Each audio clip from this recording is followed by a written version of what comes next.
I still remember iQOO 12 जब India में launch हुआ था तब काफी लोगों को काफी पसंद आया था।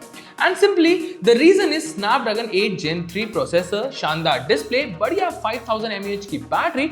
But today we are going to talk about the next version, which is iQOO 13. So first of all, let me tell you, iQOO 13 has already launched in China, and the company has confirmed on an X post that the phone will be launched in India in the month of December. Well, to know more, keep watching the video and subscribe to Gadget 360. I'm your host Harshit Arora. शुरू करते हैं। Well, iQOO has already confirmed that iQOO 13 will have Snapdragon 8 Elite processor, which is the latest processor from Snapdragon family. और अगर rumors की माने तो ये भी कहा जा रहा है कि specs wise और design wise इंडियन वेरिएंट बिल्कुल सेम टू सेम रहेगा चाइनीज वेरिएंट के। तो अगर मान लेते हैं कि इंडियन वेरिएंट और Chinese variant same to same है तो हम ये कह सकते हैं you will get a 6.82 inch 2K curved AMOLED display with 144 Hz of refresh rate। अब वहीं iQOO 12 में आपको लास्ट ईयर 6.78 इंच की डिस्प्ले मिली थी, यानी कि इस बार आपको बिगर और बेटर डिस्प्ले मिल रही है compare to the last version. The camera module is expected to be the same as last year iQOO 12, slightly more slimmer bezel हो सकते हैं। बट iQOO 13 में आपको IP68 रेटिंग मिलती है, वहीं iQOO 12 में आपको IP64 रेटिंग मिली थी, वो भी सिर्फ चाइना में। तो लेट्स सी क्या इस बार आपको इंडियन वेरिएंट के साथ IP रेटिंग मिलती है या नहीं। Talking of processor, iQOO 13 is confirmed to come with a new and latest Snapdragon 8 Elite processor, and let me tell you, Snapdragon 8 Elite is a 3nm based processor.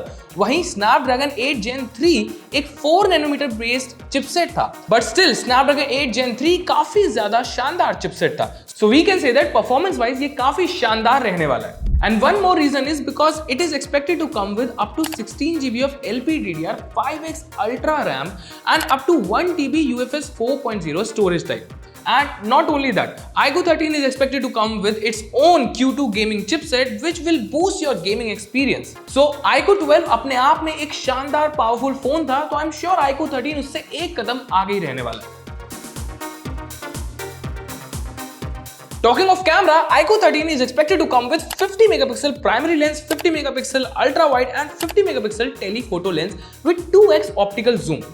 But अगर इसको सही माने तो मेरे हिसाब से ये एक डाउनग्रेड हुआ, क्योंकि आपको iQOO 12 में 64 मेगापिक्सल का टेलीफोटो लेंस मिला था। अब ये कैमरा मॉड्यूल नया वाला iQOO 13 में कितना दमदार होगा ये तो मैं टेस्ट करके ही आपको बता पाऊंगा, तो you have to wait. For the selfie part it is expected to have 32 megapixel camera and यहाँ आपको अपग्रेड मिलता है। लास्ट ईयर iQOO 12 में आपको 16 मेगापिक्सल का सेल्फी शूटर मिला था, सो गुड। एक अट्रैक्टिव पार्ट ये भी है कि it is expected that iQOO 13 में आपको रियर कैमरा बम के अराउंड RGB लाइट का सेटअप मिल सकता है which make it look more impressive. Well, जो वेरिएंट चाइना में लॉन्च हुआ है उसमें आपको 72 डिफरेंट लाइट इफेक्ट्स मिलते हैं which make it look very impressive. Well, what do you think? India में अगर ये आता है तो सेम आएगा, नहीं आएगा? ये आप मुझे कमेंट में जरूर बताइएगा। iQOO 13 is expected to launch with a massive 6150 mAh of battery, which is larger than the last year iQOO 12. iQOO 12 में आपको 5000 mAh की बैटरी मिली है with 120 watt of fast charger, which lasts easily for a day.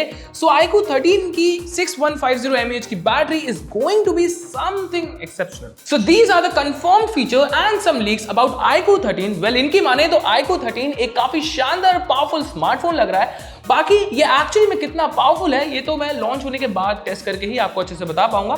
So for more updates channel को subscribe जरूर कर लेना। I am your host Harshit Arora signing off. I will see you in the next one, probably इसके review के साथ।